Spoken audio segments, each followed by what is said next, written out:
Hey guys, this is Nate from NateScreenPrints.com, and today for my second t-shirt in my Avengers series, I'm going to be screen printing this t-shirt, the Hulk. And so here I printed out the image that I want on my t-shirt onto a transparency, and now I'm taking one of the easy screen print sheets out of the protective black bag, and I'm removing the protective film that covers it. Then I'm going to place my transparency on top of the sheet in reverse. So you can see Incredible Hulk is a mirror image there. I want it to be mirrored, I want it to be in the reverse, and put it down. And I'm going to place my exposure board together now. I'm using the clips to hold that the cover of my exposure board to the back plate. And then I'm putting it under my easy grow light.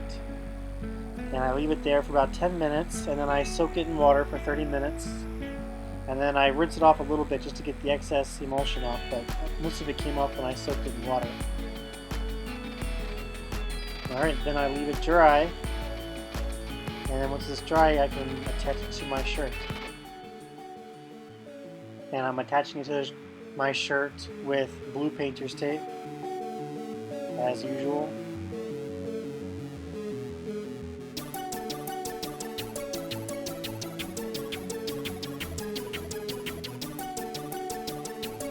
And on this shirt, I'm going to be using the fabric green. You can see fabric written there. The opaque kit doesn't come with a green. You could mix it yourself, and it would look pretty good. I decided to try it with just fabric ink. This is kind of a darker t-shirt, so you should probably use the opaque ink instead of the regular fabric ink. But just as an experiment, I decided to go ahead and use the fabric ink to see how it looks.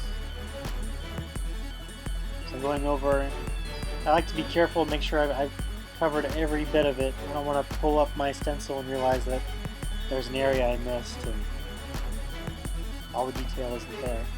So now I'm carefully removing my blue painter's tape, trying not to get ink on the other parts of my shirt.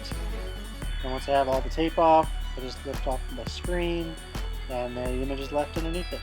And now I'm just going to rinse off my screen in the sink. Remove all the ink. I can use my hand. It's non-toxic, so I just use my hand to rub off the ink that's being stubborn. And then once I've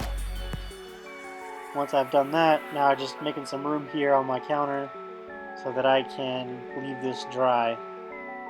And once it's dry, I can use it again on another t-shirt. Alright, I also wanted to add my little icon on the shoulder. So I made a sheet that has all the icons on it, and you're just able to cut the screen apart and you just cut them. And now I have my fist there, and I'm going to attach it to the sleeve using the blue painter's tape. I'm using the thicker blue painter's tape on this one because it's so small. I want to make sure when I squeegee that I'm not going to accidentally get ink outside the stencil. So I got the thick blue painter's tape. And I'm using a small squeegee and a small amount of ink and being careful just to screen print that small area. And then it's so small that I can just pull off the stencil with the blue painter's tape all together in one move. Alright, and there it's done. Once the ink dries, I'll put it in the dryer to heat set it. You can also use an iron, but now you can see what the finished product looks like and how it came out. You can see that the blue kind of bleeds through the shirt, but it still came out looking pretty good. If you have any questions, leave a comment down below, and be sure to subscribe and share this with anybody you think might be interested in screen printing. Thanks.